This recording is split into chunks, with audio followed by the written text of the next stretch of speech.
It's a career strategy of mine to find somebody smart and stand next to them. It's worked so far. So Dwayne said that we had some answers for you. I don't know that anybody has answers in social media. We have more questions and we have ideas, but it's an experiment and it's something that's in progress. So we want to take you through 10 concepts in a very short period of time today that can help you build a deeper, more loyal fan base with your audience. These are based on some of our best practices, some of the experiences that we've had, but it's all about taking those contacts that you have, those listeners that you have, the consumers, turning them into contributors so they're active, and then evangelists for your brand to take them further and deeper into a relationship. The first is focus. We can't be everywhere, and you can't do everything well. If you try to be an expert on Pinterest and on YouTube and on Facebook and on Instagram and on Snapchat and on Twitter, if you try to do all of that, you'll drive yourself and your staff and your audience crazy. So you don't have to be on all of them. Pick one or two and be great at it and really engage your audience that way. So what is your platform? What are your platforms? What are the one or two things that you can do extremely well? The second is to, when you're on those platforms, to behave. And use good manners. We teach our kids to have good manners, and you should exercise good manners when you're on social media as well. Some different things. Number one, don't shout at your audience. One of the things that I learned a long time ago in radio is that we can't convince the audience of anything. We can't get them in a headlock and beat them over the head and make them listen to us, make them pay attention to us. So shouting at them doesn't work. Hyping them doesn't work. But we can lead them to discovery, and we do that many times when we acknowledge their presence, when we acknowledge who they are and we're responding to them. So avoid hype, acknowledge, and don't shout. Yeah, there's a station I'm aware of in the States that when it posts something, it's usually something like buy tickets for something, or we've got this promotion going on. So they post it and nothing happens, and they post it again. And nothing happens, and they post it again. Their engagement score goes like this. You can't force them, you can't hype them, you can't force them to do something. So one of the things that we've learned is if you put something on Facebook and it's not going anywhere, get rid of it. Wish we had that ability in radio years ago. Oops, I want to do that over again. But you do here. You know, it's also a pretty good practice when you're writing your copy, when you're writing an email, when you're writing a promo, to follow the same practices. Instead of talking from yourself out and broadcasting, talk from the audience's perspective, the audience point of view, and focus that inward. Here's an example. And Alan will talk you through what Dove does with their social media. How many people are aware of the campaign for Real Beauty? It's a great campaign. If you haven't seen it, take time to look at it because they've had a lot of striking impact. But it's taught us that there's a danger to things because this is all about body image they're talking about, and every woman is beautiful no matter how much short they are, how much tall they are, no matter what shape they are. And so somewhere they decided to produce shampoo with bottles in the shapes of the different sizes. So there's a little pear-shaped bottle and really tall, lean bottle. And the backlash on Facebook has been amazing. You're going to have that happen. You need to think through what it is. Is this really an extension of what I'm doing or not? And they didn't get to the point where, yeah, women walking through the aisles are not going to go up and say, I want that short, round one. They took something really lovely that got the audience to be able to see themselves in the content, and they turned it into something that was exclusive, and it backfired on them. So really, everything you do on social media has to reflect the values of your brand. And that's a good lesson from Deb. Another is to inject your personality and your station's personalities into everything that you do. This is a great tweet from a personality in Ottawa, Canada that I work with. The Canadian lottery had gotten up to about $55 million, which makes it almost to the level where it's worth buying a ticket for $55 million. So Stu is always thinking about how he can connect his personality, his brand, his show, to what the audience is thinking about. So he walks into a convenience store and he goes, hey, I just got my Lotto Max ticket. If I win, I'm splitting it up with everybody who follows me. He got over 2,000 new followers in that next 24 hours of people who were spreading that so they could get in on a part of it. Yeah, there's something about this too. I had a life-changing moment this morning. I decided that I needed to be Josh Hawkins when I grew up. This is personality. I suspect he could go on any platform and do any kind of content. This is personality, and this is what you're looking for. Personality is what's going to cause a response. Yeah, and one of the great things about Josh is that he's very clear. It's very easy to understand what he does, and that's a mistake that a lot of radio stations make when it comes to social media. Here's an example. This is what the audience hears when you run promos on your station for the way that we typically do social media. Whoop.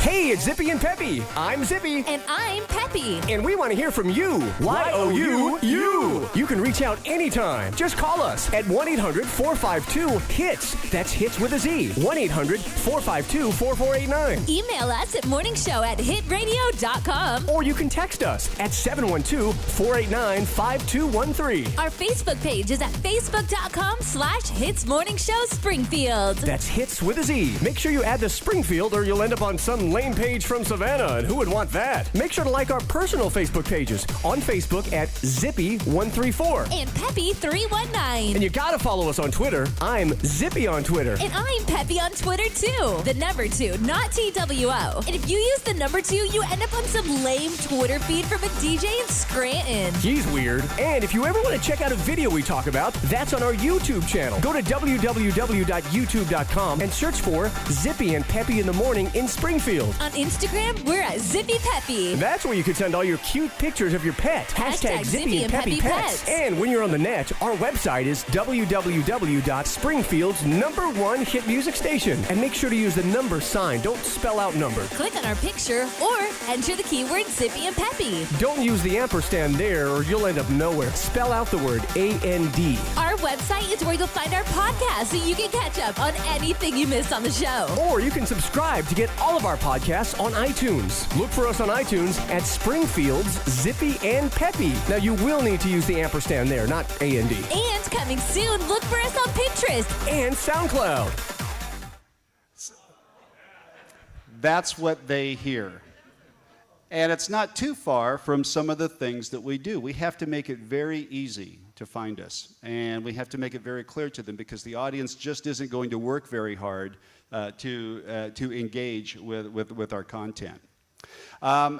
Third concept is to create that hub. One easy place to engage with your brand and to find everything. And I believe that that hub should be your website. Social media has a purpose. It's to engage an audience and to find potential new followers and to connect with them. But the easiest way to direct your current audience is to do it through your website. Now, here's a great example. This is when you may have heard of the brand Nash FM in the U.S. It's a Cumulus brand. It's a country network that started in New York. When they first launched, they launched a great website. Look at this. It's beautiful. It's simple. They've got Taylor Swift in it, so they've got artist identification with it. It's got everything that a listener would want when they come to a station site. You can listen live. You could win something. There's events. It's elegant. You can sign up for their mailing list. It's photos of some of their most recent events. Great website, great hub. The problem is this was launched this way because the web designers didn't have enough time to do what they really wanted to do. They didn't have enough time to be creative. Exactly. So they got creative, and this is what the website turned into a few weeks later. It's a country station that wants you to help in Haiti with news coverage and hype about going to Atlantic City and trying to sell you the Sweet Jack deal of the day.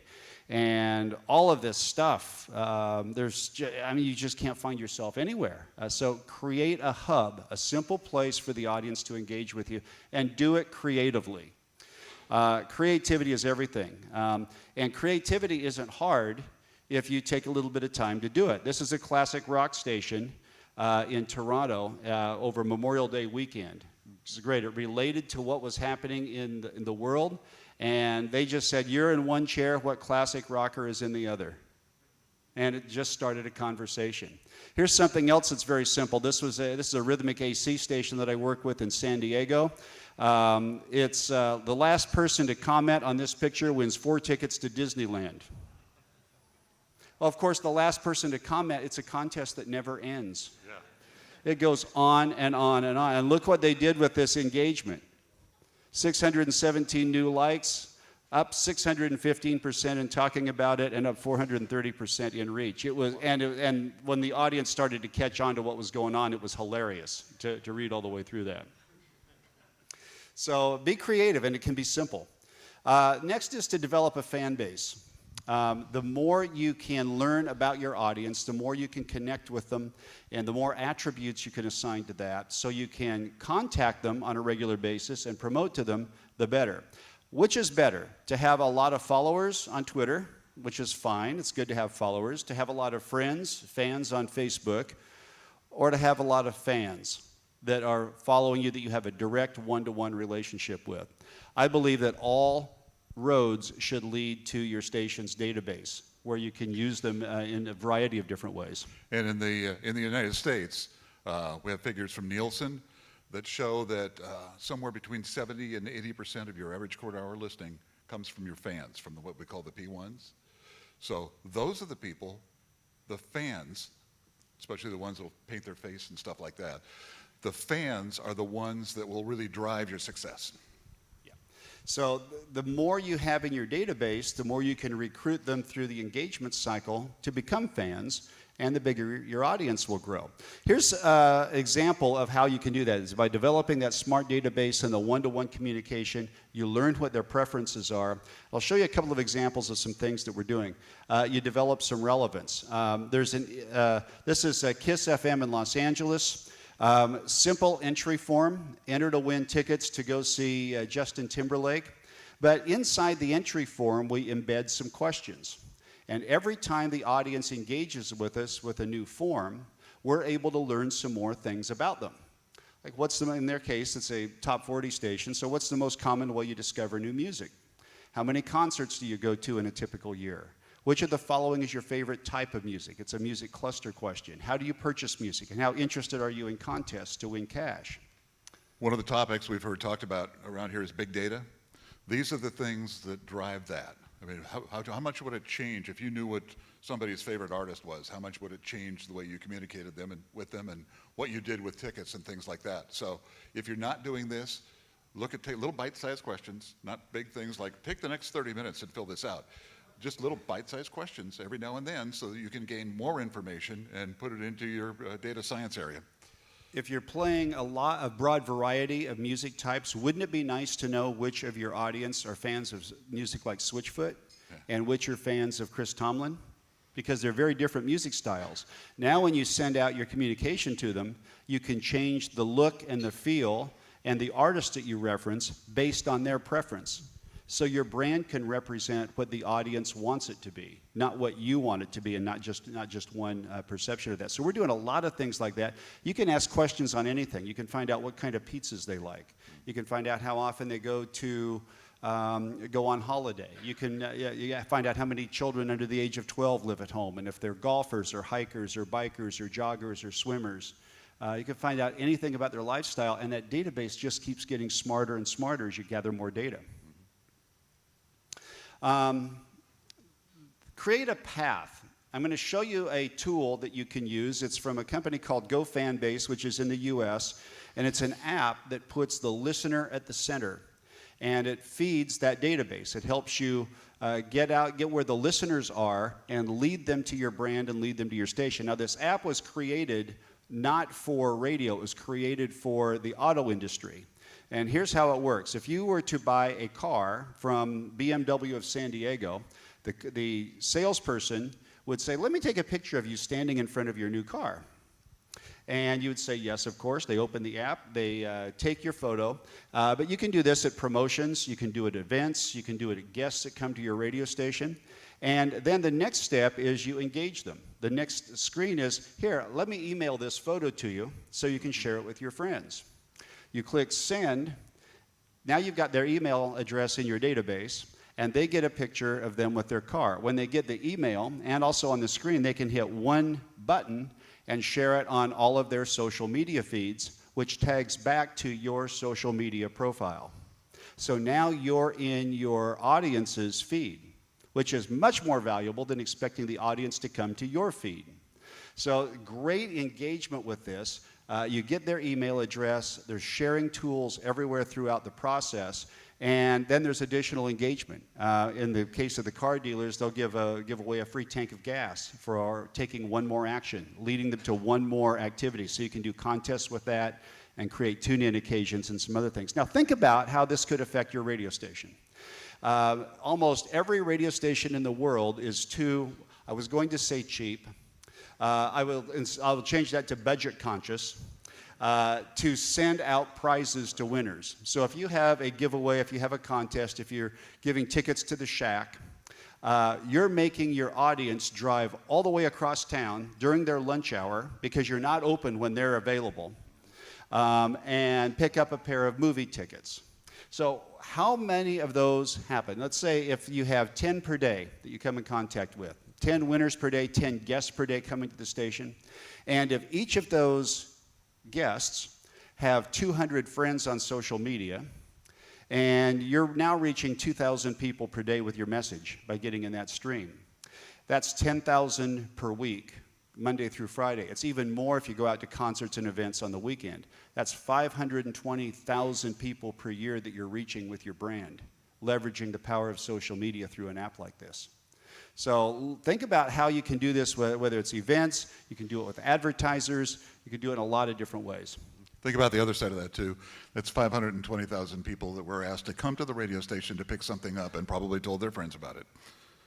Well, and you take a picture of them while they're there, and so give them an experience when they come in and really treat them with the respect that they deserve. Concept number 7, we talked about this briefly, get their email address. Email may seem old-fashioned to a lot of people in social media. It's still one of the most powerful engagement tools that you can have, especially when they've opted in to a brand that they love, something that they're loyal to, and that they trust. Email, 1 in 10 listeners follow their favorite station on Facebook, but 8%, almost 1 in 10 of all radio listeners get at least one radio station's email, and public radio, religious, and rock formats are the highest at about 20%. So that opt-in email form is really, really powerful. The number of email accounts versus the number of Twitter plus Facebook accounts combined, it's about 3 to 1 number of email accounts. So if you can get in that email, it's a personal connection that gets delivered. There's also more than 4 times as many emails sent each day as the total number of Facebook, Twitter updates, and searches. Yeah, email is dead goes in the same category as radio is dead, and all the millennials are leaving Facebook. Everybody says that, but there's no chance of it happening, and there's nothing you actually see about it. Do remember, though, that email is social media. So you still have to have the same kind of friendliness. You still have to have the relationship involved if you want it to be effective. One of the biggest questions I get is how often should we email our database? And the answer is every time you have something relevant to share with them. If you are sending them the ad about the tire store wanting to sell them, buy 3 tires, get the 4th one free, once is too many. Yep. But if you're sending them something that they care about that's relevant to their life, you can't send it to them often enough. The next concept is relevance, length of email. Also, make sure it comes from the talent, and make sure the talent knows that it's going out. A lot of times, the audience is connecting with your brand because of the personal connection that they have with the air personality. So if it comes from one of their favorite personalities, it's going to be much more engaging, it's much more welcome, much more expected. But make sure the personalities know that you're sending it. Have stations who have done that, and they don't write the way the personalities talk. They write in a different character, they write in a different voice. And then the personality gets a phone call from a listener saying, hey, I got the email from you. Thanks a lot for sending that. And they have no idea what you're talking about. So it needs to be authentic. Concept number 8 is to connect what you're doing on the air with everything that you're doing off the air, and use all of the tools that you have at your disposal. Now, one of the things that I believe strongly is that we shouldn't have a social media strategy. We should have a brand strategy that includes social media. And we need to connect all of the different tools that we have at our disposal to make that happen. I'll give you an example. This is a top 40 station that I work with in San Diego that started using text messaging and the power of instant gratification and instant response in a call to action. We started sending an alert by text every hour at 50 minutes after the hour, 10 minutes before the top of the next hour, telling them what song we wanted them to listen for in the next 15-minute period between the top of the hour and 15 minutes after. We told them, listen to it, and if you text us when you hear it, you'll win Disney tickets. Well, this is some data that we gathered from this, and this is over a period of months. The orange is the average promotion day. The dark line is the Monday through Friday average. So you can see the dark line, this is the total number of meters on that radio station at any given time. And you see right at 11:45, that number jumps. That's when we sent out the text alert saying, listen in the next hour to hear it. Listen, look how that grows at 12 o'clock when we told them to listen at 12, between 12 and 12:15. The alert sent at 11:50, listen for the song between 12 and 12:15, and look how that grows all the way up to 12:15. So an immediate call to action works if we give them the information to take action. And every time we sent an alert, the number of meters that were on the radio station increased. So immediate call to action, keeping it simple and non-intrusive to the listeners, so they don't have to be the right number of call or anything else. We made it very easy for them. Number 9 is to activate your audience. Sharing is caring, and a lot of times when we think about social media, we think about what we can push out to them, the announcements that we want to make. But it's really about entering an engagement, entering a relationship with the audience, and being nice to them. So when you think about what to post and how to behave on social media, think that you're writing this for your mother. Because moms, 40-something moms, are most likely to share messages on social media. If you can provoke an emotional response, write it for something inspirational or aspirational. Be positive in the messages that you send. Make your mom proud. Think that your mom's going to see this when you write it. Use pictures, use video, use lots of media, use action words to get them to take action, and make liberal use of hashtags. So think about sending that with your mom in mind. And number 10, like we said at the beginning, nobody has all the answers because the questions keep changing. Adjust your strategy based on what's happening with your audience. Don't expect your audience to change their listening behavior based on your strategy. So it's fitting what you do into their life, fitting it into their lifestyle, fitting it into their behavior. Use all the tools that you have at your disposal, and remember that all of us who claim to be social media specialists, you're a social media specialist too. So learn what works, take some of the best practices, apply it, experiment with it, test it, and figure out where you can specialize to define some goals, to lead the audience in engagement. Remember that it's all about the listener, it's not about us. And if we do that, we can build a fan base that makes them more loyal to us, more dedicated to us, and that we can connect with them deeper, which has all kinds of good ramifications. Do you have any questions? Any comments? We did it. We did, I know, we did it with minutes to spare. We were asked to shorten it up a little bit, so it's like, okay, let's go. There's 90 minutes of content in 30 minutes. Yeah.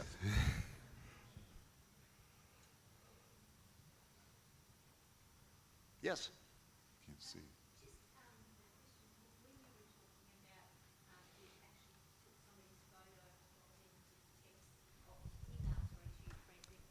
Uh-huh. Hang on.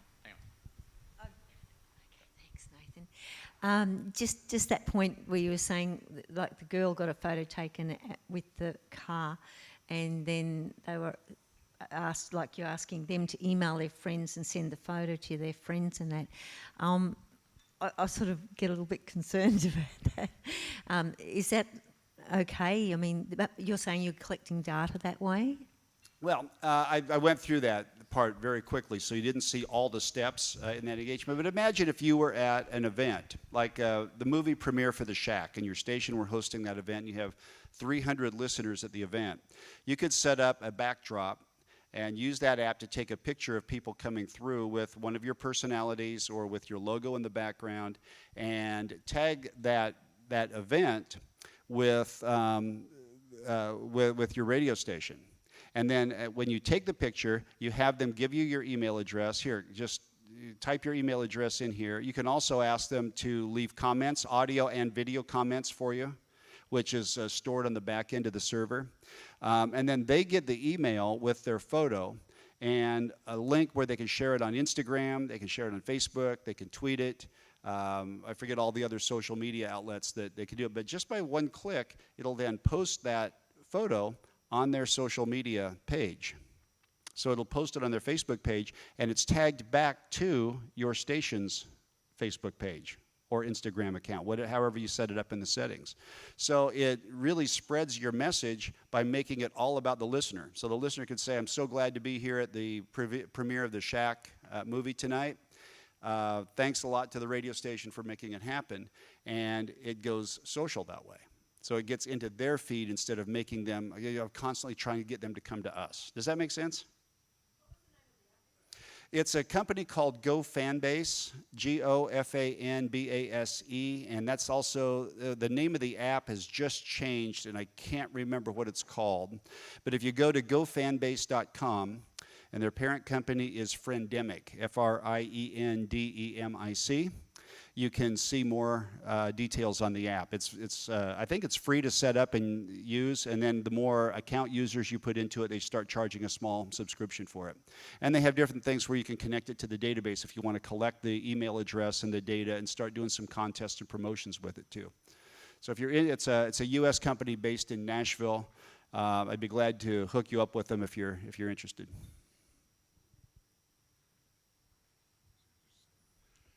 Back to your comment about posting the picture with the car or the picture at the event.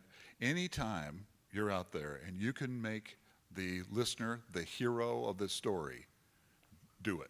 Don't think about what the station can get out of it. What I like about what you're talking about is they put the spotlight back on the person, and of course they're going to share it all because they're, oh, look at me, that's me. So they're going to share it with everybody, and the station gets a residual benefit, but it doesn't have to go out and yell and scream about it. I do a presentation called It's Not About You, It's All About You.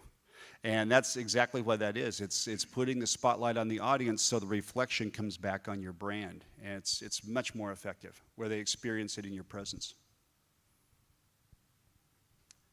Yes? Sorry, I think I just want to follow on from that question, because I think there's an additional thing about data retention, because we have some slightly different data retention laws in Australia. So people actually have to be aware that you're taking their email for the purposes of promotion or newsletters or whatever. Yeah, it's one of the screens that they go through when they give you the email. They ask you if it's okay that they're opting in.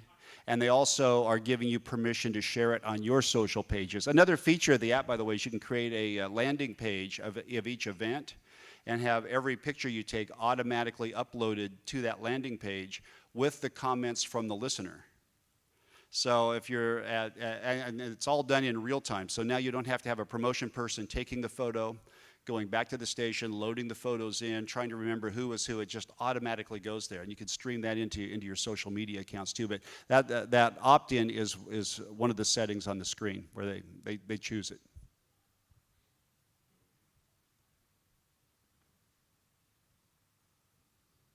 Yes.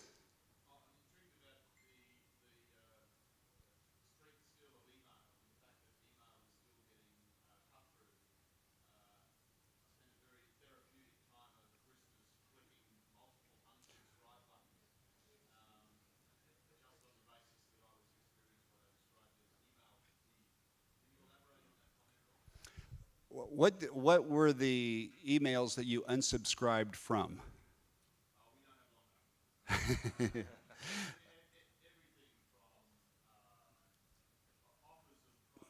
Mm-hmm.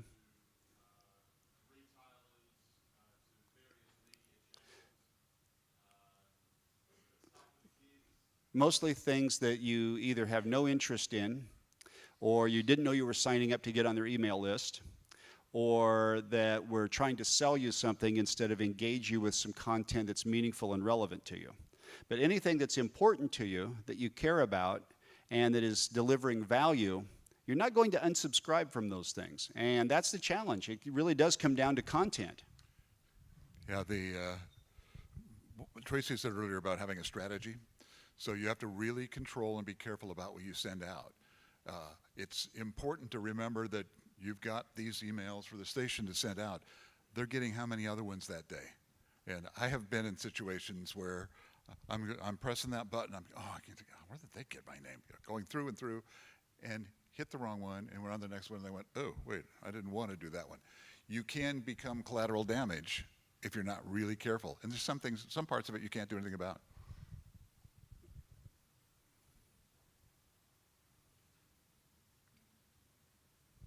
Any more? Any questions?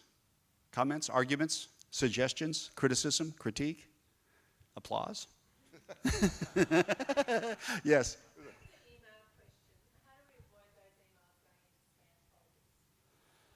That's a great question. There's someone here, I'm sure, who is much more technically inclined on that type of thing than I am. But it involves making sure that you're on the permission list, that they've actually opted in, that the subject is not spammy. That's a really big one. I find a lot of times if it's a Gmail account, it goes to spam or trash pretty quickly because Google puts some pretty tight filters on that. I'm not an expert in that area of how to make sure it doesn't go into spam. One thing you can do is if you have a major campaign, just send one to yourself and see where it goes, because the subject line and the return address is what drives it to spam. So make sure you've got the right subject. Make sure that that's not causing a problem.